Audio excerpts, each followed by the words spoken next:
நம்ம இந்த வீடியோல வந்து பார்க்க போற கான்செப்ட் வந்து பாத்தீங்கன்னா ஒரு ஃபண்டமெண்டல் அனாலிசிஸ்ல இருக்க சில முக்கியமான பாராமீட்டர்ஸ் எடுத்து நீங்க ஃபர்ஸ்ட் ஒரு குவாலிட்டியான ஸ்டாக்கை எப்படி பர்ச்சேஸ் பண்ணலாம் அப்படின்றத பத்தின ஐடியாவை தான் இந்த வீடியோல வந்து பார்க்க போறோம். So let's see one by one. So இதுல ஃபர்ஸ்ட் நம்ம பார்க்க போற டேர்ம் வந்து பாத்தீங்கன்னா இபிஎஸ் அப்படின்றது. இப்போ நம்ம பார்க்கறது எல்லாமே ஃபண்டமெண்டல் அனாலிசிஸ் பண்றீங்க அப்படின்னா இந்த டேர்ம்ஸ்லாம் முக்கியமான டேர்ம்ஸ். ஸோ அது என்ன அப்படின்றத தெரிஞ்சுட்டு கண்டிப்பாக வந்து அந்த ஸ்டாக்ல வந்து இதெல்லாம் நல்லா இருக்கு அப்படின்னா நீங்கள் தாராளமாக வந்து அந்த கம்பெனியை வந்து உங்களோட வாட்ச் லிஸ்ட்ல வச்சுட்டு ஃபியூச்சர்ல வந்து பை பண்ணலாம். சரிங்களா? ஸோ இபிஎஸ் அப்படின்றது வந்து ஷார்ட்டாகவும் நம்ம சொல்லுவோம். ஸோ இதை வந்து எலாபரேட்டாக சொல்லணும் அப்படின்னா ஏர்னிங் பர் ஷேர் அப்படின்றதோட ஷார்ட் ஃபார்ம் தான் வந்து இபிஎஸ். சரிங்களா? ஸோ ஏர்னிங் பர் ஷேர் அப்படின்னா என்ன? ஸோ நான் சிம்பிளா சொல்றேன், ரொம்ப காம்ப்ளிகேட்டா போடல. ஒவ்வொரு இதுல ஒவ்வொரு ஃபார்முலா வந்து போட்டிருப்பாங்க. ஸோ நான் வந்து சிம்பிளா வந்து இருக்கக்கூடிய ஃபார்முலா மட்டும் எழுதுகிறேன். ஸோ ஒரு கம்பெனியோட நெட் ப்ராஃபிட்டை அதோட டோட்டல் நம்பர் ஆஃப் ஷேர்ஸ் அவுட்ஸ்டாண்டிங்கால டிவைட் பண்ணீங்க அப்படின்னா கிடைக்கக்கூடியதான்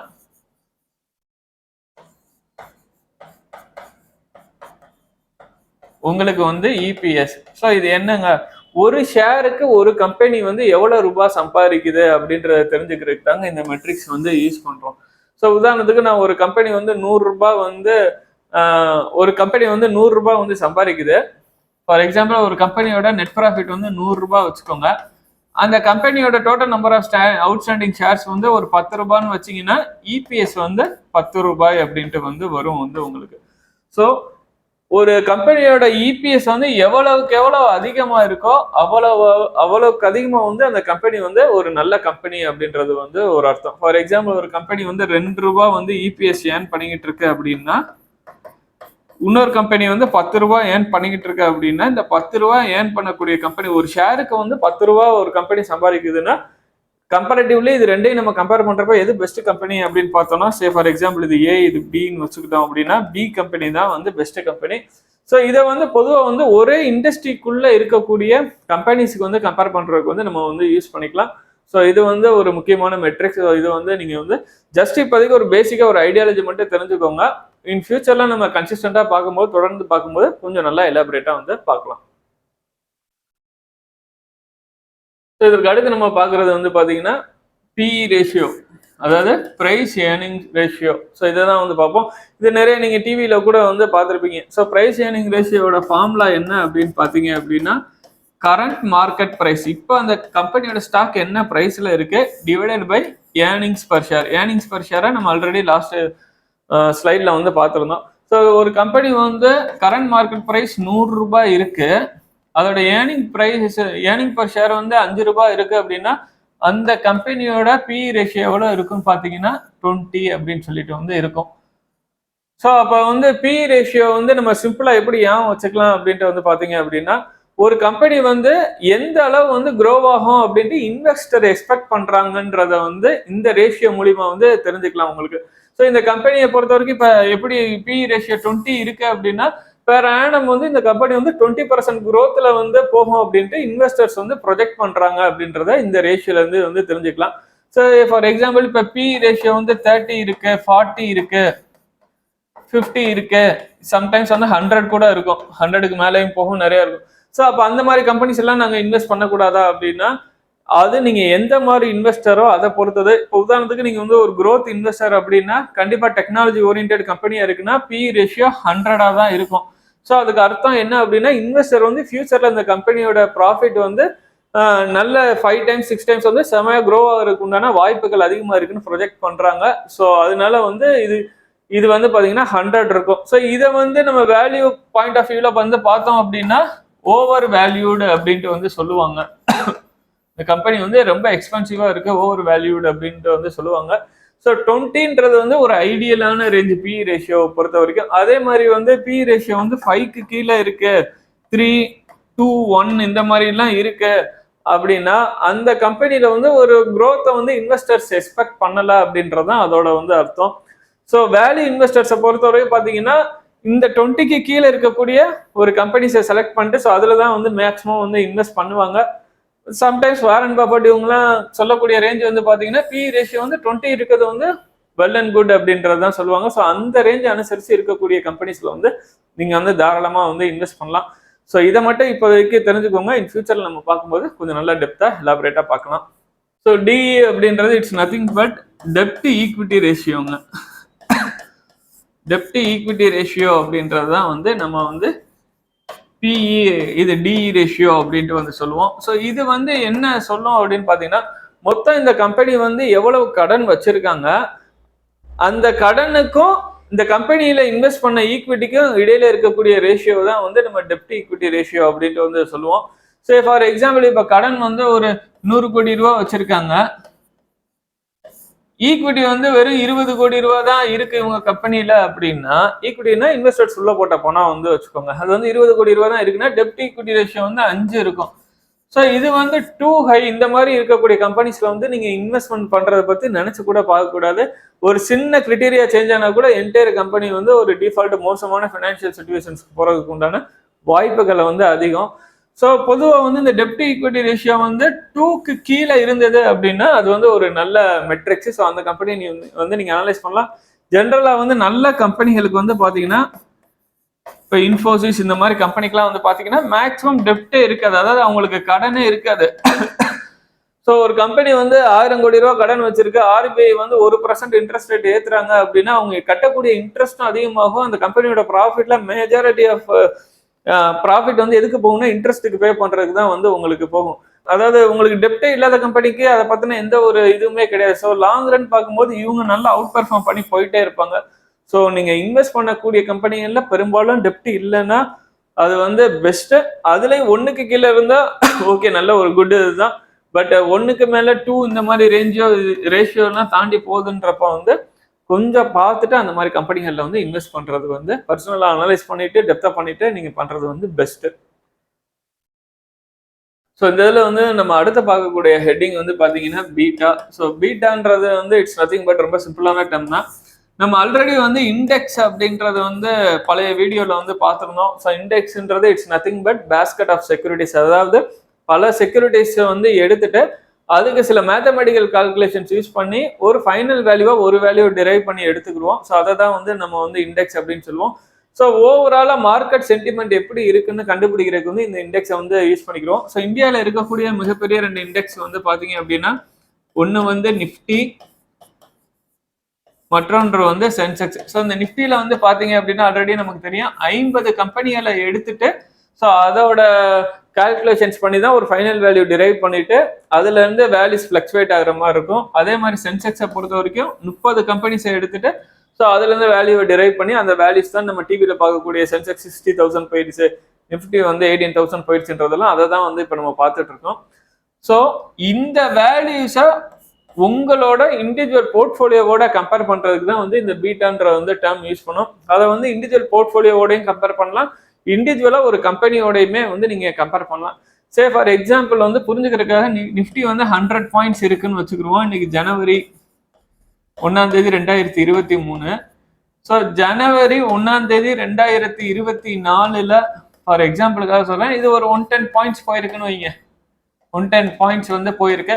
அப்போ ஓவராலா வந்து நிஃப்டி வந்து இந்த 1 இயர் டைம் ஃப்ரேம்ல வந்து எவ்வளவு தூரம் அப்ரிஷியேட் ஆயிருக்கு அப்படின்னு பாத்தீங்கன்னா 10% வந்து நிஃப்டி வந்து அப்ரிஷியேட் ஆயிருக்கு. இதே டைம் பீயிங்ல உங்களோட போர்ட்ஃபோலியோ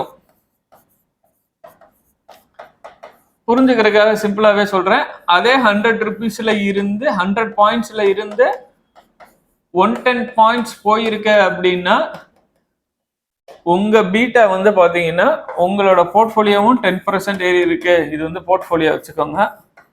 ஸோ இது வந்து போர்ட்ஃபோலியோ, இது வந்து இண்டெக்ஸ். ஸோ ரெண்டுமே அப்ராக்சிமேட்டா ஒரே அளவு ரிட்டர்ன்ஸை கொடுத்துச்சு அப்படின்னா உங்களோட பீட்டா வந்து இந்த இடத்துல 1.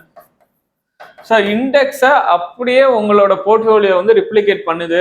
ஸோ இண்டெக்ஸில் இருக்கக்கூடிய ரிஸ்க் தான் உங்க போர்ட்ஃபோலியோல இருக்கு அப்படின்றதான் இதோட அர்த்தம். சே ஃபார் எக்ஸாம்பிள் இண்டெக்ஸை விட உங்க போர்ட்ஃபோலியோ வந்து ரிட்டர்ன்ஸோ ரிஸ்கோ அதிகமா இருக்கு. ஃபார் எக்ஸாம்பிள் பீட்டா வந்து 1.5 இருக்கு, இல்ல சேக் ஆஃப் சிம்பிளிசிட்டி வந்து 2 வச்சுக்குவோம். பீட்டா வந்து 2 அப்படின்னா இண்டெக்ஸ் 10% ரிட்டர்ன் கொடுத்துச்சு அப்படின்னா உங்களோட போர்ட்ஃபோலியோவும் வந்து 20% ரிட்டர்ன் கொடுக்கும். அதே மாதிரி இண்டெக்ஸ் 10% இறங்குச்சு அப்படின்னா உங்க போர்ட்ஃபோலியோ 20% இறங்கும். ஸோ இந்த இடத்துல வந்து கம்பேர் பண்றப்ப வந்து பாத்தீங்க அப்படின்னா இட்ஸ் டூ ரிஸ்கி. ஸோ இது வந்து ஹைலி வாலட்டைலா இருக்கக்கூடிய போர்ட்ஃபோலியோ அல்லது ஸ்டாக்ஸுக்கு தான் பீட்டா வந்து இண்டெக்ஸோட கம்பேர் பண்றப்ப வந்து அதிகமா இருக்கும். ஸோ இதை எதுக்கு எடுத்துக்கிடுவாங்க அப்படின்னு பாத்தீங்கன்னா நம்மளோட போர்ட்ஃபோலியோ வந்து இண்டெக்ஸை வந்து பீட் பண்ணுதா ஓவரால் ரிட்டர்ன்ஸ்லன்னு பாக்குறதுக்கு தான் வந்து இந்த வேல்யூஸை வந்து எடுத்துக்கிடுவாங்க. அதே மாதிரி எந்த அளவு சென்சிட்டிவா இருக்கு அப்படின்னு பாக்குறதுக்கு தான் இதை வந்து எடுத்துக்கிடுவாங்க. ஸோ பீட்டா எவ்வளோ அதிகமாக இருக்கோ அந்த போர்ட்ஃபோலியோவோ ஸ்டாக்கோ வந்து பார்த்தீங்கன்னா ரிட்டர்ன்ஸும் அதிகமாக இருக்கும், அதே மாதிரி ரிஸ்க்கும் வந்து ஹெவியாக இருக்கும். ஸோ இதை வந்து ஒரு ஐடியல் ரேஞ்சில் வந்து இருக்குது எப்பயுமே வந்து பெட்டர். ஸோ நீங்கள் இன்வெஸ்ட் பண்ணுறதுக்கு முன்னாடி அந்த டேர்மை வந்து ஒரு தடவை கண்டிப்பாக வந்து பார்த்துக்கோங்க கம்பேரிட்டிவ்லி. ஸோ இதில் அடுத்து நம்ம பார்க்கக்கூடிய டாபிக் வந்து பார்த்தீங்கன்னா டிவிடெண்ட். ஸோ டிவிடெண்ட்ன்றது it's nothing but company earn பண்ணக்கூடிய நெட் ப்ராஃபிட்டை அவங்களோட ஸ்டேக் ஹோல்டர்ஸ்க்கு பிரித்து கொடுக்கறது தான் வந்து நம்ம வந்து டிவைடண்ட் அப்படின்ட்டு வந்து சொல்லுவோம். ஒரு கம்பெனி மேண்டட்டரியா டிவைடண்ட் கொடுத்து தான் ஆகணுமானா அப்படி அதுக்கு எந்த ஒரு இதுவுமே ஸ்ட்ரிக்டான கண்டிஷன்ஸ் கிடையாதுங்க. ஸோ ப்ராஃபிட் ஏர்ன் பண்ணியிருக்காங்க, இன்வெஸ்டர்ஸ்க்கு வந்து கொடுக்கலாம் அப்படின்ட்டு company management board of directors வந்து டிசைட் பண்ணும்போது அவங்க வந்து டிவைடண்ட் வந்து அனௌன்ஸ் பண்ணுவாங்க. அதே மாதிரி ஒரு கம்பெனி லாஸ் மேக்கிங் கம்பெனியா இருக்கு அப்படின்னா அது வந்து டிவைடண்ட் வந்து டிக்ளேர் பண்ண முடியாது. ஸோ இது வந்து நீங்க இப்போதைக்கு வந்து தெரிஞ்சு வச்சுக்கோங்க. ஸோ நீங்க ஒரு கன்சிஸ்டண்டா எனக்கு 3 months ஒன்ஸ் அல்லது பெர் ஆனம் ஒன்ஸ் வந்து எனக்கு நீங்க எஃப்டில இன்வெஸ்ட் பண்ண மாதிரி நான் ஸ்டாக்ல இன்வெஸ்ட் பண்ணிடுறேன், அதுல இருந்து எனக்கு வந்து ஒரு ரிட்டர்ன்ஸ் கிடைச்சா போதும் அப்படின்ட்டு நினைக்கிறீங்க அப்படின்னா நல்ல டிவிடெண்ட் ஈல்டு கொடுக்கக்கூடிய ஸ்டாக்ஸை வந்து அனலைஸ் பண்ணி சர்ச் பண்ணி அந்த கம்பெனியில வந்து இன்வெஸ்ட் பண்ணுங்க. ஸோ அதுல இருந்து வரக்கூடிய டிவிடெண்ட்ஸ் வந்து உங்களுக்கு உபரியான வருமானமா இருக்கும். இதுல நீங்க கவனிக்க வேண்டிய இன்னொரு முக்கியமான விஷயம், ஒரு கம்பெனி வந்து நெட் ப்ராஃபிட்டை எடுத்துட்டு அதோட பிசினஸ்ல வந்து ரீஇன்வெஸ்ட் பண்ணாம இன்வெஸ்டர்ஸ்க்கு வந்து பணமா கொடுக்குறாங்க அப்படின்னா அந்த கம்பெனியோட கேபிட்டல் அப்ரிசியேஷனுமே கம்மியாக தான் இருக்கும். ஸோ அப்படின்னா என்னங்க கேபிட்டல் அப்ரிசியேஷன் என்னங்க, உதாரணத்துக்கு 100 ரூபாய் இருக்கக்கூடிய ஸ்டாக் வந்து சடனா 200 300 இந்த மாதிரிலாம் போகாது. ஏன் ரீசன் அப்படின்னா கம்பெனியோட மேனேஜ்மெண்ட் அண்ட் போர்ட் ஆஃப் டைரக்டர்ஸ்க்கே அந்த வந்து ஒரு கான்ஃபிடென்ட் இல்லை. ஏன்னா திருப்பி அவங்க வர்ற பணத்துல வந்து திருப்பி பிஸ்னஸ்ல இன்வெஸ்ட் பண்ணாம இன்வெஸ்டர்ஸ்க்கு வந்து அந்த ஃபண்டை பிரிச்சு கொடுக்குறாங்க. ஸோ அதனால வந்து கேபிட்டல் அப்ரிசியேஷன் வந்து ரொம்ப ஸ்லோவா கிராஜுவலா தான் இருக்கும், சடனா டபுள் ட்ரிபிள் அப்படின்லாம் ஆகாது. ஸோ ஒரு ஸ்டெடி இன்கம் வேணும் அப்படின்ட்டு நீங்க நினைக்கிறீங்க அப்படின்னா தாராளமா வந்து இந்த மாதிரி டிவிடெண்ட் ஈல்டு கம்பெனிஸ்ல வந்து இன்வெஸ்ட் பண்ணிட்டு அதுல இருந்து வந்து நீங்க டிவிடெண்ட் வந்து எடுக்கலாம். ஸோ நீங்க க்ரோத் ஓரியன்டா பாக்குறீங்க அப்படின்னா அந்த மாதிரி கம்பெனிகள் வந்து கண்டிப்பா வந்து டிவிடெண்ட் வந்து கொடுக்க மாட்டாங்க. ஸோ இதை வந்து நீங்க வந்து முக்கியமா வந்து இன்வெஸ்ட் பண்ணும்போது கன்சிடர் பண்ணக்கூடிய ஒரு விஷயம். ஸோ இன்ஃபோசிஸ் இந்த மாதிரி கம்பெனிகள் வந்து ரெப்யூட்டடான கம்பெனிஸ்லாம் கண்டிப்பாக வந்து டிவிடெண்ட் கொடுப்பாங்க. இந்த டிவிடெண்டோட இது எதை பேஸ் பண்ணி இருக்குன்னா கம்பெனியோட ஃபேஸ் வேல்யூவை பேஸ் பண்ணி தான் வந்து அனௌன்ஸ் பண்ணுவாங்க. உதாரணத்துக்கு ஒரு கம்பெனியோட ஃபேஸ் வேல்யூ 10 rupees இருக்கு, கம்பெனி வந்து டிவிடெண்ட் வந்து நாங்கள் 100% கொடுக்குறோம் அப்படின்ட்டு சொல்றாங்க அப்படின்னா உங்களுக்கு டிவிடெண்ட் எவ்வளோ கொடுக்க போறாங்கன்னா 10 ரூபாய் கொடுக்க போறாங்கன்னு அர்த்தம். ஏன்னா 10 ரூபாயோட 100% தான் உங்களுக்கு 10 ரூபாய். ஸோ இந்த டிவிடெண்ட் வந்து எதை பேஸ் பண்ணி இருக்குன்னு பார்த்தீங்கன்னா இந்த ஃபேஸ் வேல்யூவை பேஸ் பண்ணி தான் இந்த டிவிடெண்ட் வந்து இருக்கும். உதாரணத்துக்கு ஒரு ஸ்டாக் வந்து 200 rupees ட்ரேட் ஆகுது. ஸோ டிவிடெண்ட் வந்து அனௌன்ஸ் பண்றாங்க 100% of face value. So face value வந்து 10 rupees இருக்கு அப்படின்னா உங்களுக்கு 10 rupees வந்து டிவிடெண்ட் கிடைக்கும். ஸோ அப்ராக்சிமேட்டா வந்து பார்த்தீங்கன்னா 10/200 போட்டீங்க அப்படின்னா 5% வந்து உங்களுக்கு வந்து பெர் ஆனம் வந்து டிவிடெண்ட் இருக்கும். ஸோ டிவிடெண்ட் வந்து பெர் ஆனம் தான் அனௌன்ஸ் பண்ணணுமானா அப்படியும் கிடையாதுங்க. அது குவார்டர் ஒன்ஸ் அது கம்பெனியோட management and board of directors வந்து எடுக்கக்கூடிய ஒரு முடிவு தான் வந்து அது வந்து. ஸோ டிவிடெண்டை பற்றி இன்னும் நம்ம ஃபியூச்சர்ல கொஞ்சம் எலாபரேட்டா பார்க்கலாம். ஸோ இதற்கடுத்து முக்கியமான விஷயம் வந்து பார்த்தீங்கன்னா சார்ட். ஸோ இந்த சார்ட் எதுக்குங்க யூஸ் பண்ணுறோம்? ஜென்ரலாக சார்ட்னா டெக்னிக்கல் அனாலிசிஸ் தான் பார்க்கணுமா அப்படிலாம் கிடையாது. நீங்கள் ஃபண்டமெண்டல் அனாலிசிஸ்க்குமே வந்து தாராளமாக வந்து சார்ட்டை வந்து நீங்கள் எடுத்து பார்க்கலாம். ஸோ சார்ட்டை பொறுத்த வரைக்கும் எப்பயுமே வந்து நம்ம இப்போ யூஸ் பண்ணுறது டூ டைமென்ஷனல் சார்ட் தான் வந்து யூஸ் பண்ணுறோம். ஸோ ஒரு இதில் வந்து பார்த்தீங்கன்னா டைம் இருக்கும், இன்னொரு இதில் ப்ரைஸ் இருக்கும். ஸோ இது ரெண்டும் கோஆர்டினேட் நடக்கக்கூடிய இடத்துல என்ன நடக்குதுன்றது தான் வந்து நம்ம சார்ட் மூலியமா ஈஸியாக கிராஃபிக்கலாக பார்க்கும்போது கிராஃபிக்கல் ரெப்ரசன்டேஷனாக ப்ரைஸை பார்க்கும்போது நமக்கு ஈஸியாக புரியும். ஃபார் எக்ஸாம்பிள் வந்து இந்த ஒரு இன்னைக்கு January 5, 2023 வந்து இது வந்து நம்ம ஃபியூச்சரில் பார்ப்போம். இது வந்து ஒரு கேண்டில் ஸ்டிக் அப்படின்ட்டு வந்து நம்ம வந்து சொல்லுவோம்.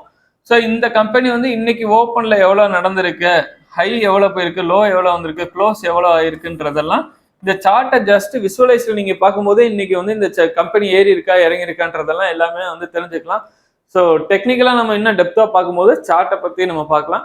ஸோ இப்போதைக்கு வந்து இந்த பேசிக் டேர்ம் மட்டும் வந்து நீங்க தெரிஞ்சு வச்சுக்கோங்க.